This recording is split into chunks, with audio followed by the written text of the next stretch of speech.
Saudações, confrade, confreira. Você está na Confraria de Línguas Clássicas. Eu sou o professor Hudson Canuto e vou acompanhar você nessa impressionante jornada do aprendizado das línguas clássicas. Hoje vamos fazer mais duas lições. Na aula passada fizemos três, né? E hoje faremos duas. São as lectiones séptima et octava. A aula será 65. Por que eu estou juntando essas lições? Meus caros, porque é o mesmo tema. Eu não quero mais, como fiz nas outras partes, dividir as fábulas. Então a gente vai ver a fábula inteira e não fazê-las em duas partes, como está proposto. Essa fábula chama-se Vacca, Capella, Ovis et Leo. Está no Liber Primus Fabularum Fedri, Fábula Quinta.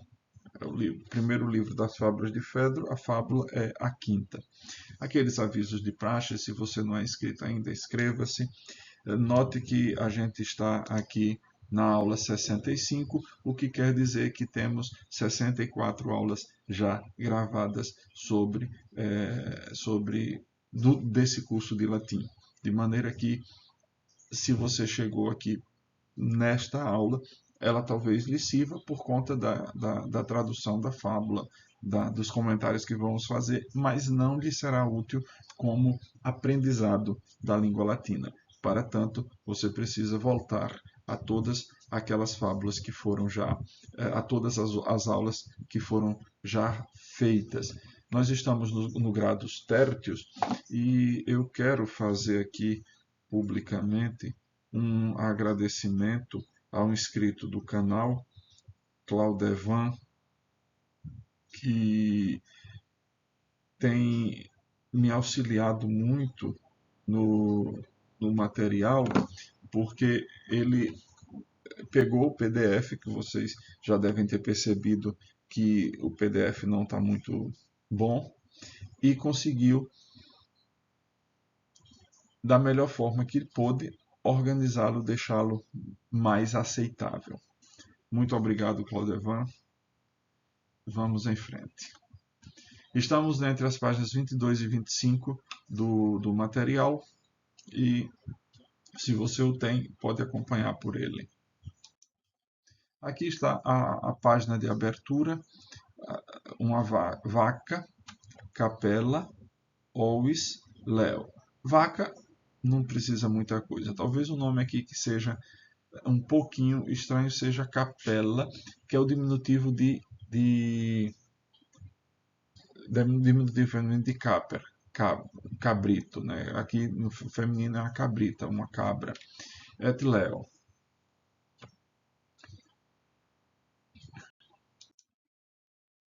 Aqui está a fábula toda.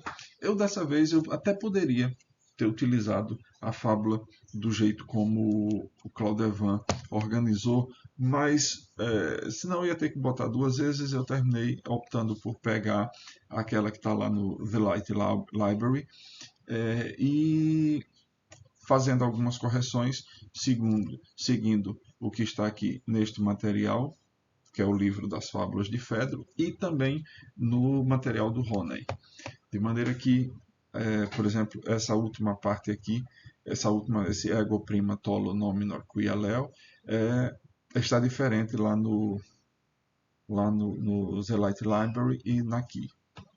E aí eu optei por ficar com a fábula como está no material. Aqui mesmo no livro, nesse livro aqui, ela está ergo, em vez de ego, ergo primam tolo nominor quoniam leo. Então aqui já tem o ergo em vez de ego, é portanto. E o quoniam, que é tem praticamente o mesmo valor do quia, só que o quia é uma conjunção explicativa, ao passo que o quoniam é o quia é uma conjunção coordenativa e o quoniam é uma conjunção subordinativa. mas o sentido, no fim, fica praticamente o mesmo. Vamos lá. Aqui está a moral da fábula, na primeira linha logo.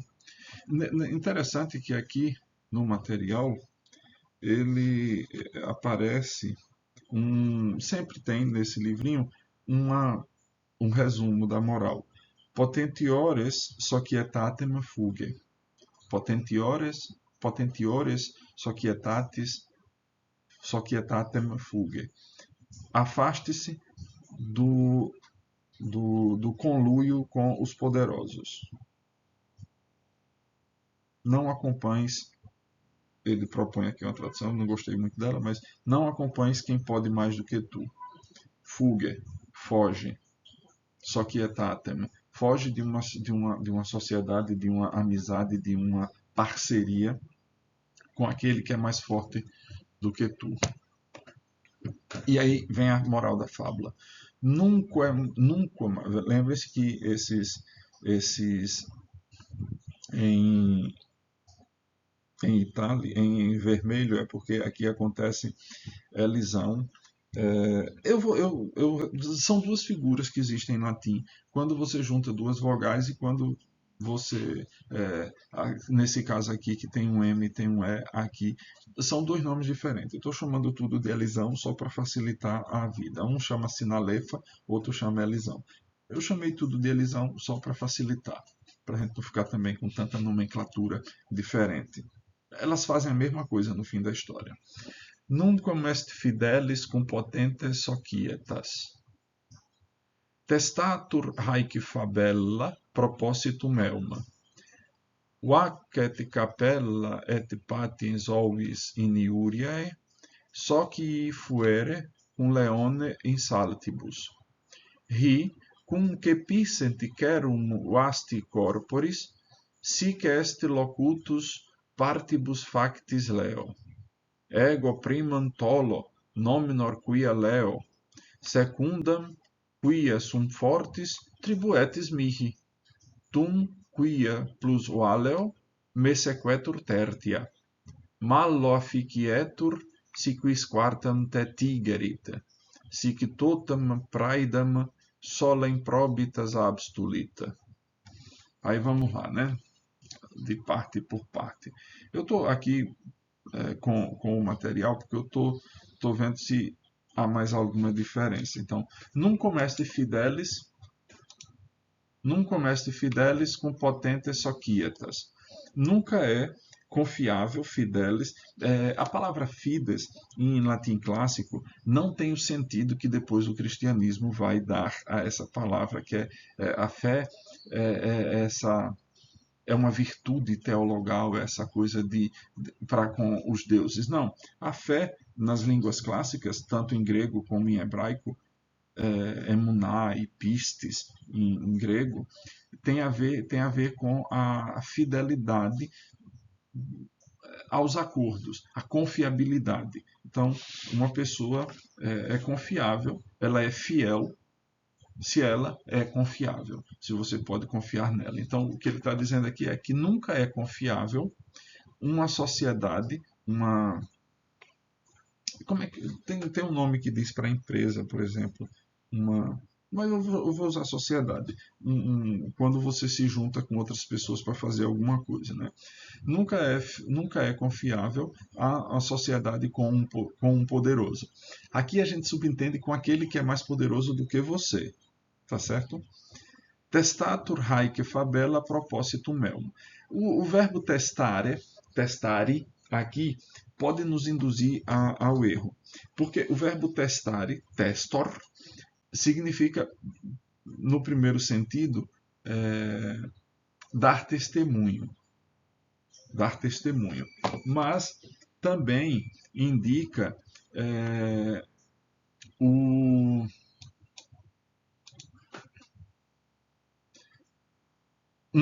afirmar.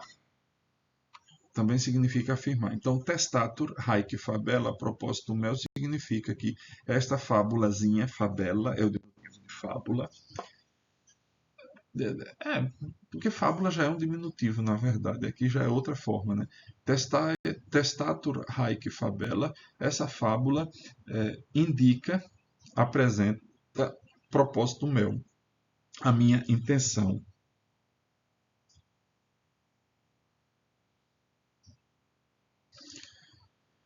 Vacca et capella et patins ovis in iuriae. A vaca, uma vaca. Veja aqui a repetição do et. A gente em português, quando repete, isso chama-se.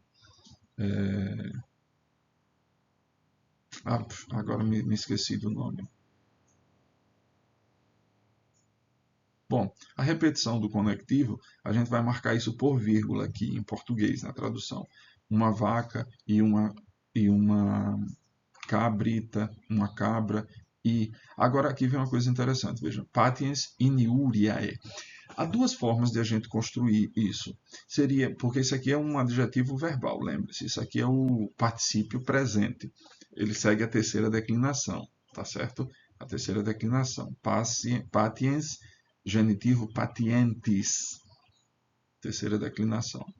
É um adjetivo, funciona como um adjetivo de terceira classe, mas aqui ele está com valor de verbo. O que significa isso? Na hora que a gente vai declinar essa palavra, se ela for adjetivo, ela termina com o ablativo singular em patiente. Se ela for verbo, termina com o ablativo singular em i, patienti, como dativo. Mas aqui ela tem valor de verbo, vocês vão entender o porquê. Por conta da regência aqui do iniuriae. Então, eu disse que há duas formas de a gente entender isso. Patiens iniuriae ou patiens iniuriam. Qual é a diferença entre elas? Os gramáticos distinguem entre patiens iniuriae e patiens iniuriam. De modo que patiens iniuriam significa o que padece ou sofre uma injustiça, uma injúria. E patiens iniuriae, o que está acostumado a padecê-la. Então, a ovelha, dentre os outros três sócios, dos outros dois sócios, era a que já estava habituada a sofrer injustiça. Ademais, meus caros, há uma outra coisa aqui que merece atenção. Em latim, assim como acontece em português, a gente pode ter uma regência por proximidade. A regência por proximidade. Se vocês olharem os animais que se associam ao leão,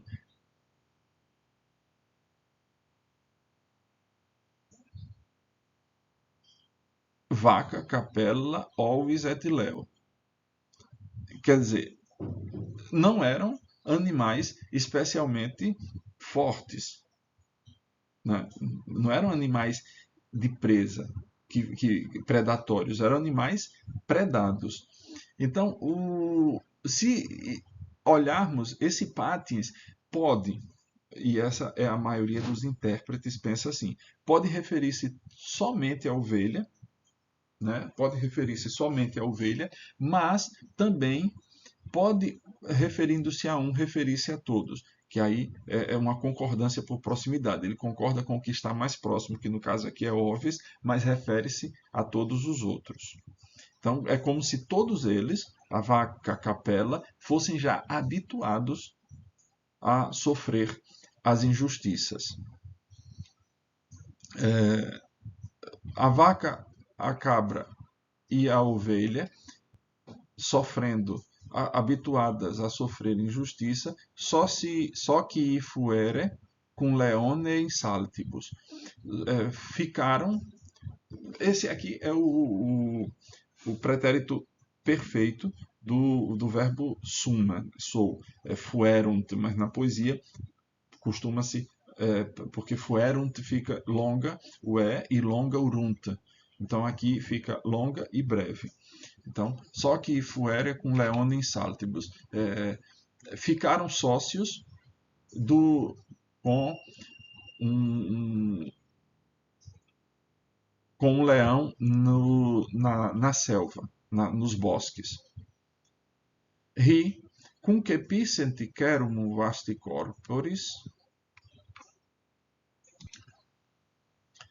Estes, os sócios, cum cepissent querum, como tivessem capturado, capio, aqui é capio kepi, né? Como tivessem capturado querum asti corporis, um cervo de vasto corpo, né? Corpulento, um cervo corpulento, sic est locutus partibus factis leo. No partibus factis, está dizendo aqui, assim, locutus est, esse est normalmente vem depois, né? Sic locutus est leo partibus factibus. Assim falou o leão, partis factis, quer dizer que dividiu a presa, no caso o cervo, em tantas partes quantas eram os sócios. Eram 4 sócios, 4, portanto, foram as partes em que foi dividida a presa. E aí começa o diálogo. Não diálogo, só o solilóquio. Soliloquium leonis, né? O monólogo do leão. Aqui, como eu disse para vocês, nesse livrinho, em vez de ego, tem ergo. Eu não sei, eu acho que não cabe ergo aí, porque ergo é uma conclusiva. Ele já começa com, portanto, não, peraí, alguma coisa aí, alguma coisa que está errada não está certa. Então, ego primam tolo, eu fico com a primeira parte, está subentendida, né? Eu fico com a primeira parte porque sou chamado leão, nominor. Sou nomeado, sou chamado leão. Quia, porque, explicativa. Lembra-se que eu disse, né? Aqui vem quia nominor leo. Talvez aqui eu devesse ter colocado uma vírgula. Secundam, veja sempre subentendida a palavra pars. Secundam partem. Então, eu fico com a primeira parte porque sou chamado leão. Tolo, está subentendido, tolo, secundam, fico com a segunda, quia sum fortes. Tolo, na verdade, eu estou traduzindo por ficar, porque eu acho que fica tem mais sentido em português. Só que tolo significa pegar, agarrar. Eu pego a primeira parte, porque sou chamado leão. Tolo secundam, quia sum fortes, tribuetis mihi. Ah, não, aqui não é o tolo, aqui já muda. Aqui está aqui, tribuetis mihi secundam, quia sum forte. E vós, as 3, né, vaca, capella et ovis, tribuetis mihi, dar-me-eis secundam, quia sum fortes. Acho que aqui não precisa de tradução, né? Tum é finalmente, enfim, então. Tum, quia plus leo, me sequetur tertia. Então, quia plus vale, porque eu sou mais forte, porque eu sou mais valoroso. Deixa eu ver só aqui como é que ele propõe essa. Plus valere, ser mais forte, ter mais poder. Porque a gente tem em português ainda a palavra convalescência, que é quando você está saindo de uma doença, você está recobrando as forças que a doença tirou, né? Então, tum quia plus valeo, como eu sou mais valoroso, me sequetur tertia. De novo, subentendida a palavra parte, né? O me sequetur tertia, me seguirá, né? Me tocará, no caso aí, me sequetur tertia, me tocará a terça parte. Malo afficietur, malo aqui poderia ser um verbo, mas aqui é o adjetivo mesmo. Malo afficietur significa será castigado, si quis quartam tetigerit. Será castigado aquele que tocar na quarta parte. Então, ele pegou a primeira porque se chamava leão, a segunda seria dada a ele pelos sócios, pelos companheiros, porque ele é mais forte. A terceira parte ainda seria dele porque ele valia mais que os outros. E aí, ele não tendo mais um argumento para a quarta parte, diz que vai receber um castigo aquele que tocar na quarta parte. Sic tota praedam sola improbitas abstulit. Dessa forma, a presa inteira. Totem é interessante, o latim tem duas formas, pelo menos, de dizer toda, inteira, que é o totus, totus, tota, totuma, e o omnis, omne. Qual é a diferença entre eles? O tota, totus, tota, totum, significa todo sem faltar nenhuma parte. O omnis significa um todo inteiro, mas que tem uma parte que pode ser desconsiderada. Por exemplo, quando Júlio César, nos comentários de Bello Gallico, logo na primeira linha, diz omnis Gallia divisa est in partes tres. Na verdade, a Gália era dividida em 4 partes. Só que uma nunca foi conquistada pelos romanos. Então, César desconsiderava aquela quarta parte e das partes que foram da parte da Gália, somente 3 foram conquistadas pelos romanos. Por isso, honestamente, coisa rara nesses escritores, e nele principalmente, que estava fazendo uma grande propaganda de si, porque todo o comentário de Bello Gallico é uma grande propaganda. Os capítulos são bem curtinhos, que eram como twitters que César ficava mandando para Roma para serem distribuídos na cidade, panfletos da campanha dele na Gália, para que as pessoas começassem a se afeiçoar por ele. Mas ainda assim ele teve a honestidade de dizer omnis Gallia divisa est in partes tres. Toda a Gália, mas não a Gália inteira, está dividida em 3 partes. Aqui, o leão tomou totam praedam, a presa inteira, sem lhe faltar uma única parte. Totam praedam sola improbitas abstulit. Então, toda a presa inteira foi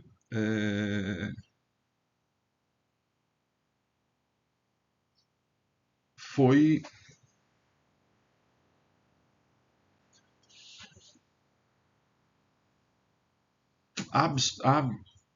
abstulit, tomada, foi tomada só pela sola improbita, né? É que a gente em português não tem. A improbidade sozinha, aqui a impróbita ela está como uma metonímia. No caso, impróbitas aí está por leo improbus, o leão ímprobo, o leão desonesto, o leão... O ímprobo é uma qualidade sempre negativa, né? Então, o leão sozinho, o leão ímprobo sozinho, tomou a presa inteira. Aqui eu peguei lá do site The Latin Library. Acontece que lá no site eu tirei um verso que aparece aqui no meio, mas que eu não vi em outras edições, nem nessa do Fedro, que Ronay apresenta, nem nessa do Roquette. Então eu optei por tirá-la, porque talvez apareça em alguns outros textos. Meus caros, olhem, já há bastante tempo eu venho falando para vocês, desde a primeira temporada, que a língua latina, nas vogais, a gente tem sempre a questão de vogal longa e vogal breve, mas também a gente deve considerar a sílaba, especialmente quando falamos da acentuação das palavras latinas, uma vez que dificilmente os acentos aparecem, mas a gente tem a chamada lei da penúltima sílaba, lembram-se disso, né? A lei da penúltima sílaba é aquela lei segundo a qual a palavra será, se a palavra tiver a penúltima sílaba breve, ela será proparoxítona. Se a penúltima sílaba for longa, ela será paroxítona. Acontece que a gente precisa distinguir, porém, o que é uma sílaba longa. Porque uma coisa é ser uma vogal longa, outra coisa é ser uma sílaba longa. Vejam, a sílaba longa ela tem duas formas, que os autores, os gramáticos, vão chamar de longa por natureza e longa por posição. Mas isso aí, vai haver uma confusão depois dos gramáticos, alguns gramáticos que vão falar de a vogal ser longa por natureza ou a vogal ser longa por posição. Não, a vogal ela ou é longa ou é breve. E só, basta. O que é longa por natureza e longa por posição é a sílaba. Como se dá isso? Se na sílaba houver uma se é nessa penúltima sílaba a vogal for longa, como é o caso aqui de personam, última, penúltima. Penúltima sílaba longa, a sílaba tônica cai nela. Aqui, ó, tragicam, última, penúltima. Penúltima sílaba breve. Significa dizer que ela é uma proparoxítona. Agora, quando é que a sílaba é longa por posição? Deixa eu ver se eu acho aqui uma. Bom, aqui não tem nesse texto, mas a gente pode pensar, por exemplo, nessa palavra aqui, cerebrum. Essa sílaba é breve, essa vogal é breve, essa vogal é breve, e aqui é o U breve, mas não nos interessa a última sílaba, muito veja. Última, penúltima. A penúltima breve, você vai ter que a palavra é proparoxítona. Acontece, porém, que na poesia, você tem um recurso interessante. Se a segunda sílaba vier com duas consoantes, uma como essa aqui, um R, qualquer consoante e um R, essa sílaba pode se alongar por questão de métrica. Isso não vai acontecer na prosa. Isso acontece somente na poesia. Aqui não foi o caso disso aqui precisar se alongar, não havia necessidade, mas a gente vai ver como isso acontece depois. Então vocês já sabem que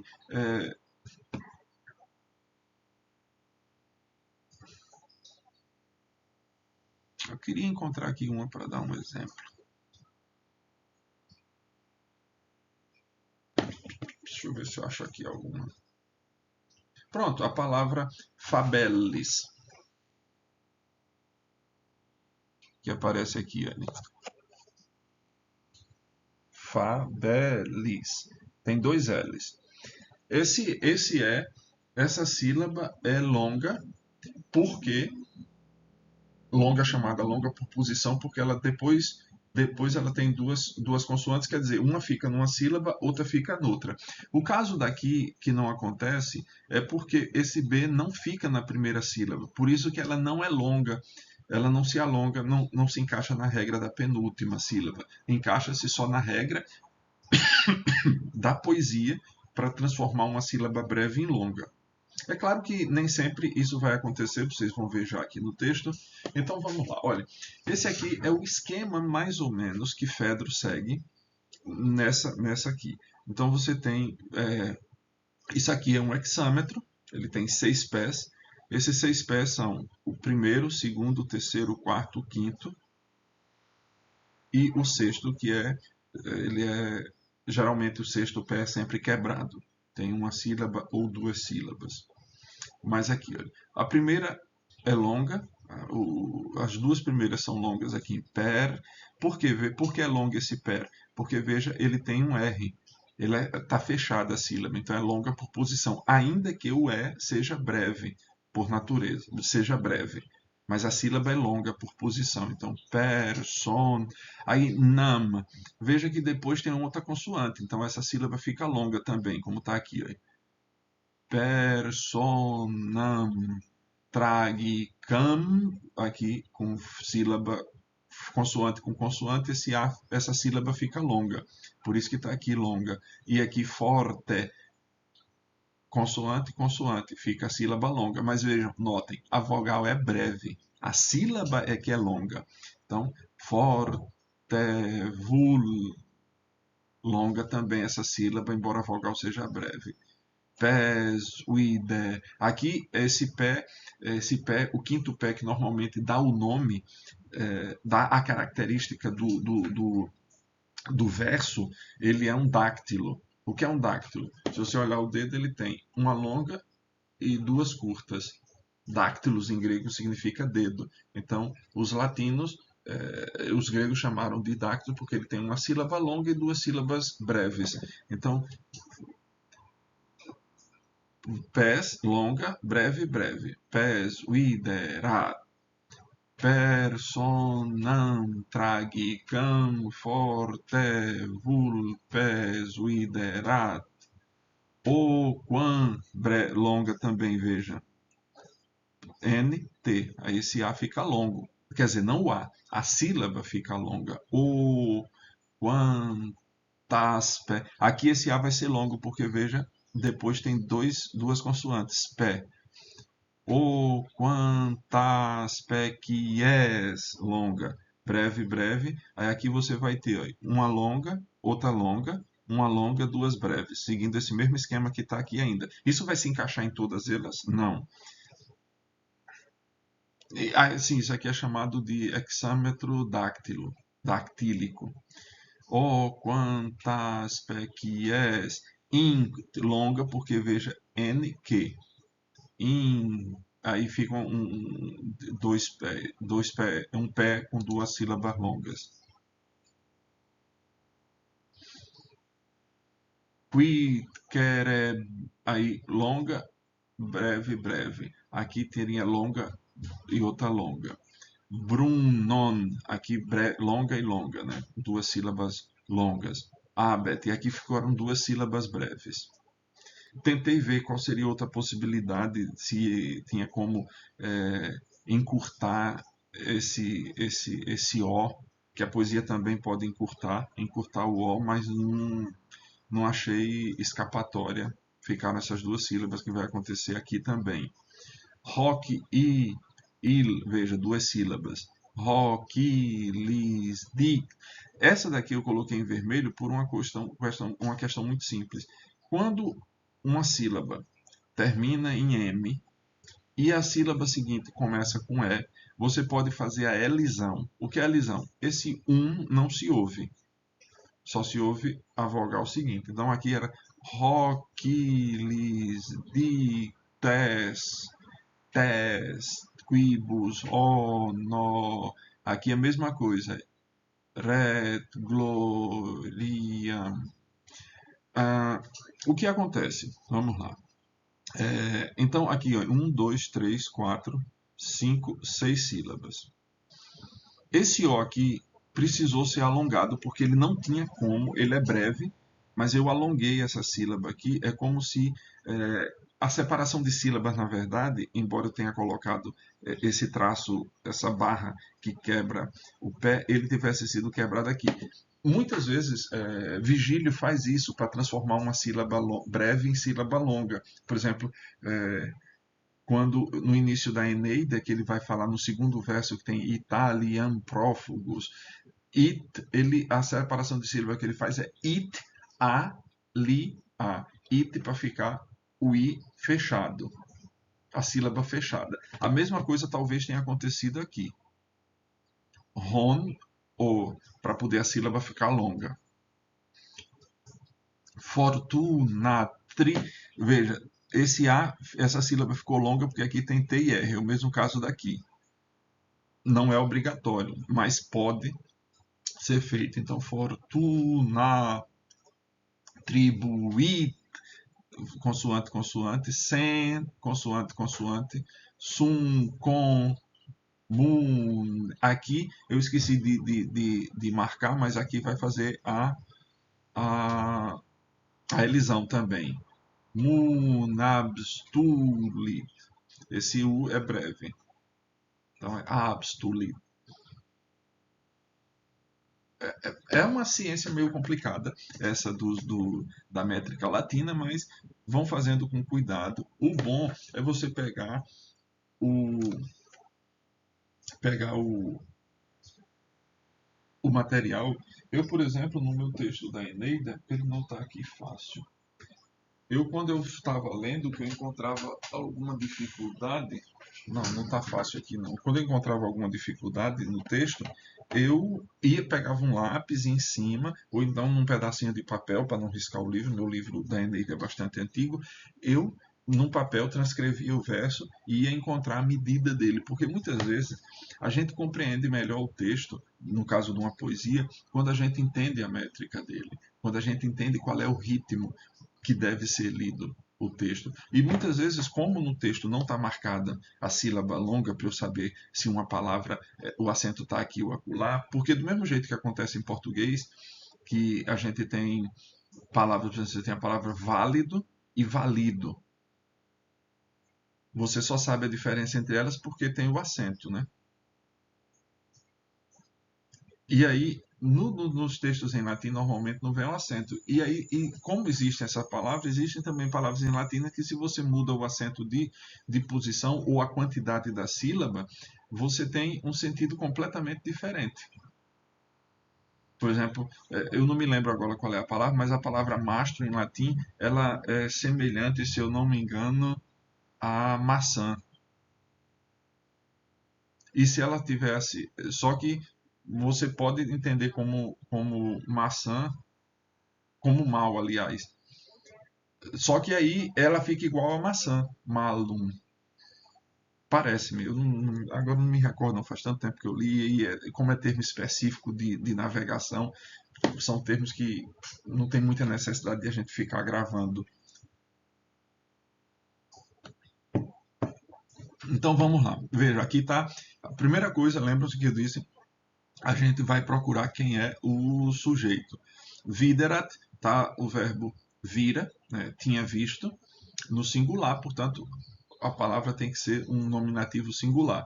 Só que se a gente olhar aqui, olha, personam tragicam, aqui é o adjetivo que está se referindo a esse substantivo, a gente vê que ele está com terminação de objeto direto. Então isso aqui não pode ser o sujeito. Você tem o forte, aqui ele parece um adjetivo, mas não é, ele é um advérbio, é por acaso, forte. Em italiano eles têm, porque em latim tinha também a palavra forcitam e forte. Em italiano existe a palavra força, que é por acaso. Então só sobrou aqui o vulpes. Por que eu não procuro noutra linha? Porque veja que aqui já tem um ponto e vírgula. Então o sujeito não está em outro lugar, tem que estar aqui. Do mesmo jeito que aqui tem o ponto de exclamação, o sujeito tem que estar aqui dentro. Então vamos lá. Vulpes viderat forte persona tragica. Eu vou traduzir essa primeira frase, né? Diz, uma raposa, vulpes é raposa, vulpes, uma raposa, viderat, vira, tinha visto, por acaso, personam tragicam, uma máscara de teatro. Inquit, quem inquit? Vulpes. O que foi que ela inquit? Aqui está o discurso direto, por isso que está entre aspas, aspas simples. Eu resolvi conservar, deixa eu ver como foi que foi posto aqui. Aqui ele botou as aspas do jeito que eu geralmente uso. E aqui interessante é que o vulpis, nesse daqui, ele está com IS.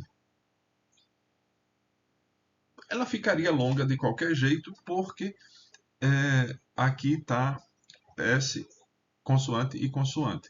Mas vulpes é genitivo de vulpes. Eu acho que ali não está legal, não.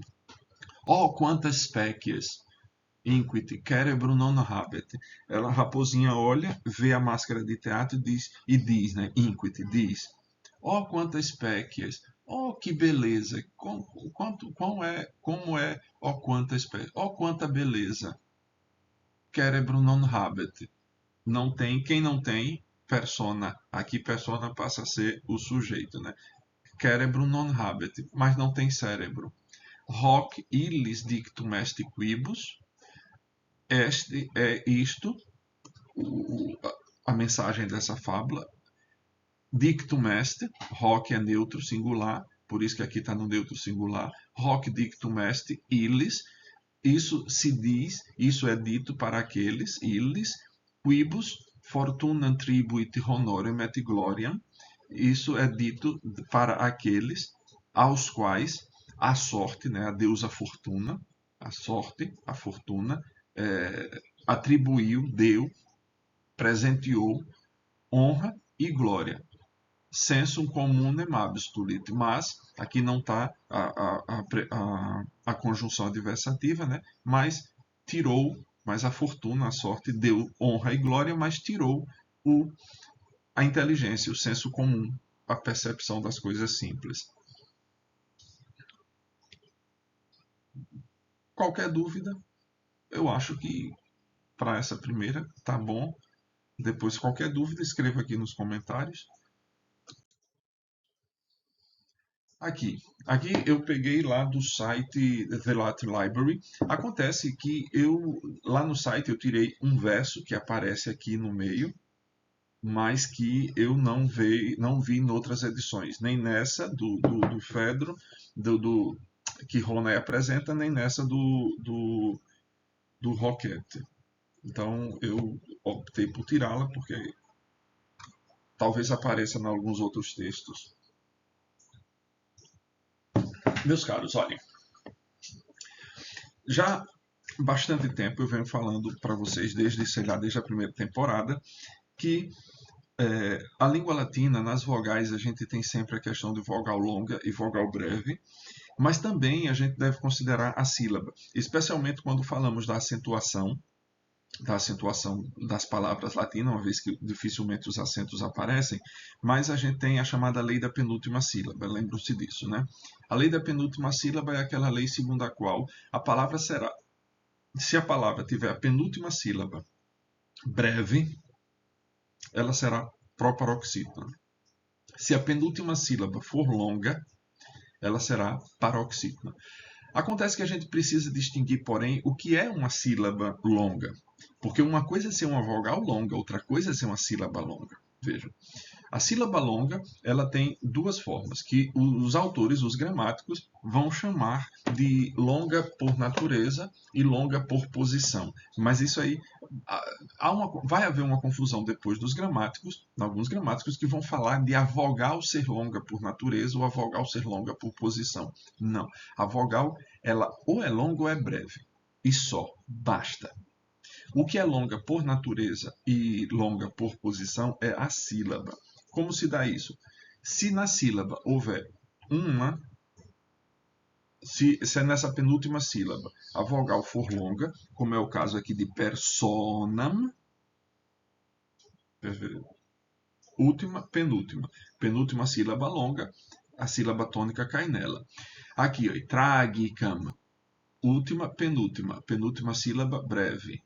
Significa dizer que ela é uma proparoxítona. Agora,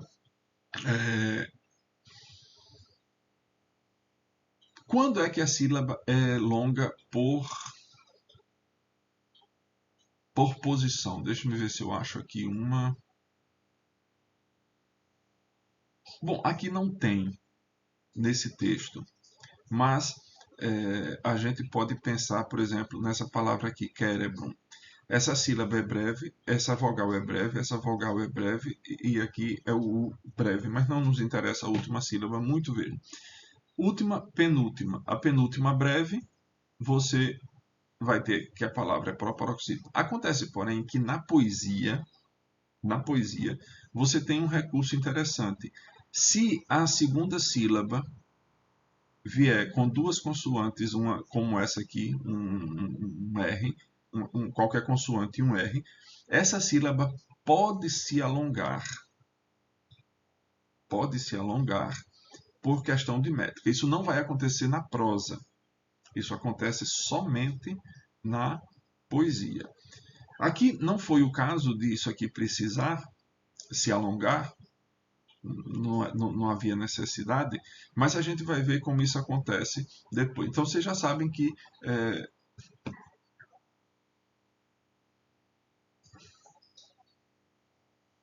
eu queria encontrar aqui uma para dar um exemplo.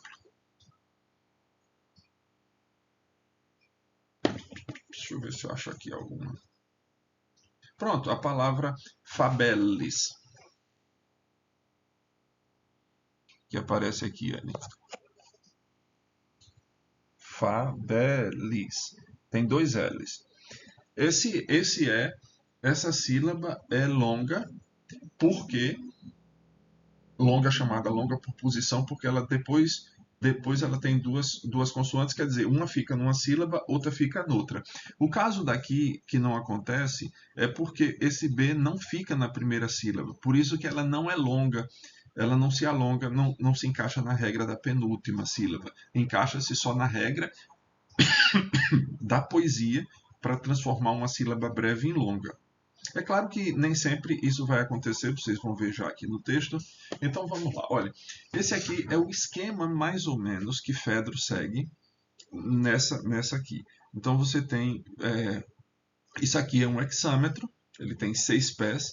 Esses 6 pés são o primeiro, o segundo, o terceiro, o quarto, o quinto e o sexto, ele é, geralmente o sexto pé é sempre quebrado. Tem uma sílaba ou duas sílabas.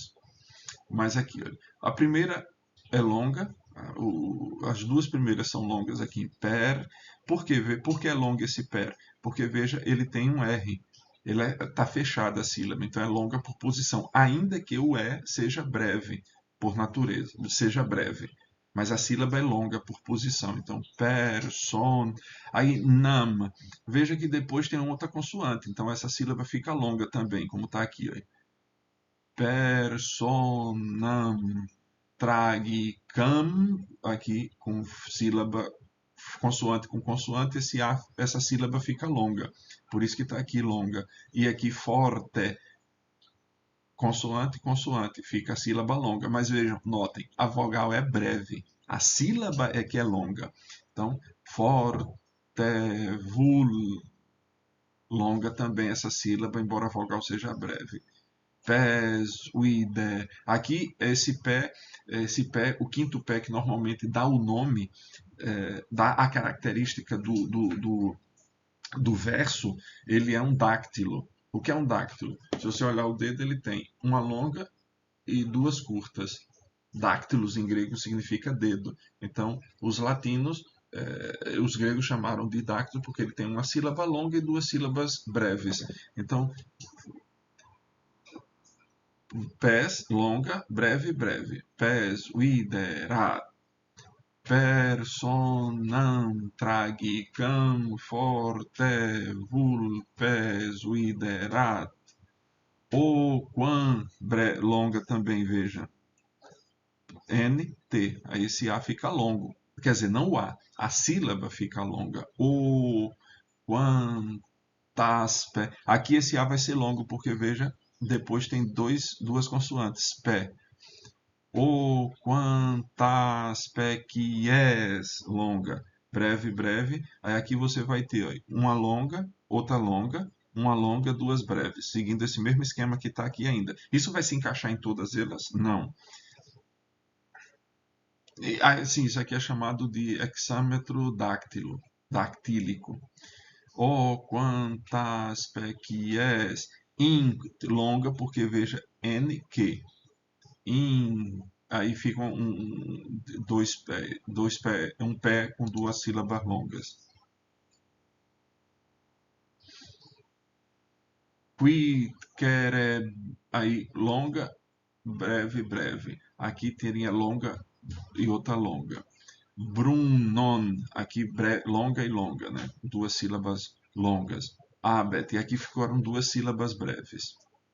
Tentei ver qual seria outra possibilidade, se tinha como encurtar esse O, que a poesia também pode encurtar o O, mas não achei escapatória. Ficaram essas duas sílabas que vai acontecer aqui também. Rock e il, veja, duas sílabas. Rock, lis, dic. Essa daqui eu coloquei em vermelho por uma questão muito simples. Quando uma sílaba termina em M e a sílaba seguinte começa com E, você pode fazer a elisão. O que é elisão? Esse não se ouve. Só se ouve a vogal seguinte. Então aqui era roquilis, tes, quibus, no.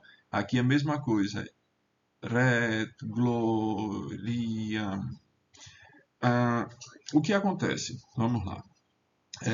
Então, aqui, ó, 1, 2, 3, 4, 5, 6 sílabas. Esse O aqui precisou ser alongado, porque ele não tinha como, ele é breve, mas eu alonguei essa sílaba aqui. É como se a separação de sílabas, na verdade, embora eu tenha colocado esse traço, essa barra que quebra o pé, ele tivesse sido quebrado aqui. Muitas vezes, Vigílio faz isso para transformar uma sílaba breve em sílaba longa. Por exemplo, quando no início da Eneida, que ele vai falar no segundo verso que tem Italiam prófugos, It, a separação de sílaba que ele faz é it, a, li, a. It para ficar o i fechado, a sílaba fechada. A mesma coisa talvez tenha acontecido aqui. Ron, o, para poder a sílaba ficar longa. Fortunatri, veja, esse A, essa sílaba ficou longa porque aqui tem T e R, é o mesmo caso daqui. Não é obrigatório, mas pode ser feito. Então, fortuna, tribuir, consoante, consoante, sem, consoante, consoante, sum, com, mun. Aqui eu esqueci de marcar, mas aqui vai fazer a elisão também. Munabstuli. Esse U é breve. Então é abstuli. É uma ciência meio complicada, essa da métrica latina, mas vão fazendo com cuidado. O bom é você o, pegar o material. Eu, por exemplo, no meu texto da Eneida, ele não está aqui fácil. Quando eu estava lendo, que eu encontrava alguma dificuldade, não está fácil aqui não. Quando eu encontrava alguma dificuldade no texto, eu pegava um lápis em cima, ou então num pedacinho de papel para não riscar o livro. Meu livro da Eneida é bastante antigo. Eu num papel transcrevia o verso e ia encontrar a medida dele, porque muitas vezes a gente compreende melhor o texto, no caso de uma poesia, quando a gente entende a métrica dele, quando a gente entende qual é o ritmo que deve ser lido o texto. E muitas vezes, como no texto não está marcada a sílaba longa para eu saber se uma palavra, o acento está aqui ou acolá, porque do mesmo jeito que acontece em português, que a gente tem palavras, você tem a palavra válido e valido. Você só sabe a diferença entre elas porque tem o acento, né? E aí, nos textos em latim, normalmente não vem o acento. E aí, como existe essa palavra, existem também palavras em latim que, se você muda o acento de posição ou a quantidade da sílaba, você tem um sentido completamente diferente.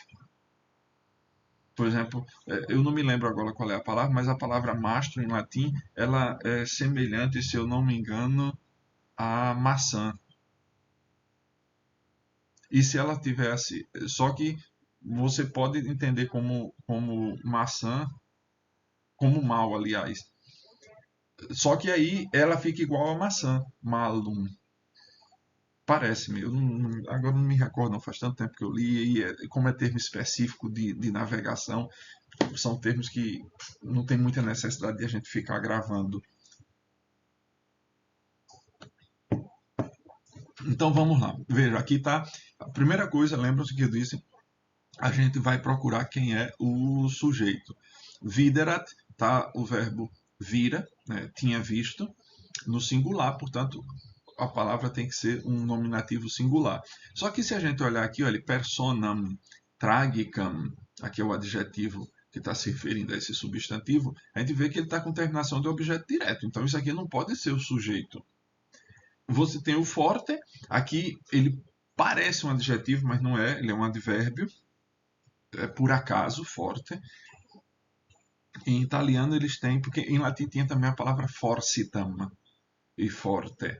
Em italiano existe a palavra força, que é por acaso. Então, só sobrou aqui o vulpes. Por que eu não procuro noutra linha? Porque veja que aqui já tem um ponto e vírgula. Então, o sujeito não está no outro lugar, tem que estar aqui. Do mesmo jeito que aqui tem o ponto de exclamação, o sujeito tem que estar aqui dentro. Então, vamos lá. Vulpes viderat. Forte persona tragica. Eu vou traduzir essa primeira frase, né? Diz, uma raposa, vulpes é raposa, vulpes, uma raposa, viderat, vira, tinha visto, por acaso, personam tragicam, uma máscara de teatro. Inquit, quem inquit? Vulpes. O que foi que ela inquit? Aqui está o discurso direto, por isso que está entre aspas, aspas simples. Eu resolvi conservar, deixa eu ver como foi que foi posto aqui. Aqui ele botou as aspas do jeito que eu geralmente uso. E aqui interessante é que o vulpes, nesse daqui, ele está com IS. Ela ficaria longa de qualquer jeito, porque aqui está S, consoante e consoante. Mas vulpes é genitivo de vulpes. Eu acho que ali não está legal, não. Oh, quantas spécies! Inquit, cerebro non habet. Ela, a raposinha olha, vê a máscara de teatro e diz, né? Inquit, diz. Oh, quantas spécies! Oh, que beleza! Oh, quanta espécie! Oh, quanta beleza!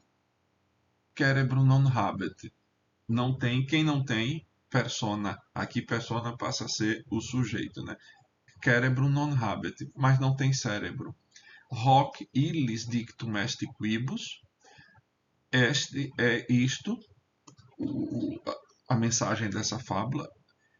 Dictum est, hoc é neutro singular, por isso que aqui está no neutro singular. Hoc dictum est illis, isso se diz, isso é dito para aqueles, illis, quibus fortunam tribuit honorem et gloriam, isso é dito para aqueles aos quais a sorte, né, a deusa fortuna, a sorte, a fortuna, atribuiu, deu, presenteou honra e glória. Sensum communem abstulit, mas aqui não está a conjunção adversativa, né? Mas tirou, mas a fortuna, a sorte, deu honra e glória, mas tirou a inteligência, o senso comum, a percepção das coisas simples. Qualquer dúvida, eu acho que para essa primeira tá bom. Depois, qualquer dúvida, escreva aqui nos comentários. Aqui estão os exercícios que precisam ser feitos. Preste atenção nas perguntas e nas interrogações. E aí, meus caros, a gente chega ao final dessa aula. A grande coisa que a gente precisa ter cuidado é com quem a gente se associa. Ter o cuidado de quem buscamos como companheiros, de quem buscamos como sócios, de quem buscamos como amigos. A palavra amigo, a gente às vezes não dá fé, mas a raiz dela, am, é a mesma raiz do verbo amar. Então, notem, não sei se vocês já estudaram os cancioneiros medievais, e especialmente nas cantigas de amor e nas cantigas de amigo, diz: a minha amiga, na verdade é a minha amada. Então, porque eram da mesma, vamos dizer, da mesma origem, amor e amigo. Amigo não são todos os que podem ser amigos, ter alguns companheiros e colegas um bocado, né? Então, tomem cuidado. A moral dessa fábula é que nunca é confiável, nunca est fidelis com potentes societas. Nunca é confiável uma sociedade com quem é mais poderoso do que você. Então, levem isso para a vida. Muito obrigado e a gente se vê na próxima aula. Não se esqueça de compartilhar com seus colegas, se você sabe de alguém que tem interesse de estudar latim, indique este canal para ele. Aquela promessa que eu fiz lá no início do curso, de que seria um curso completo de latim e grátis, vejam que eu estou cumprindo, eu não estou brincando. São já 65 aulas gravadas desse curso. A gente está na terceira temporada. Essa terceira temporada, eu tinha feito um calendário, mas eu terminei perdendo, porque eu tive fazendo umas mudanças aqui na minha sala, e aí eu não sei onde foi parar o meu calendário. Se eu o achar, vou aproveitá-lo. Se não, farei outro calendário das aulas para saber quantas aulas a gente vai olhar no material e gravar e juntar as histórias que estejam divididas numa só. E aí, meus caros, compartilhem. Não se esqueçam de comentar e curtir. Se tiver alguma dúvida, pergunte aqui nos comentários, que garanto-lhes que responderei o mais rápido possível. Valete omnes.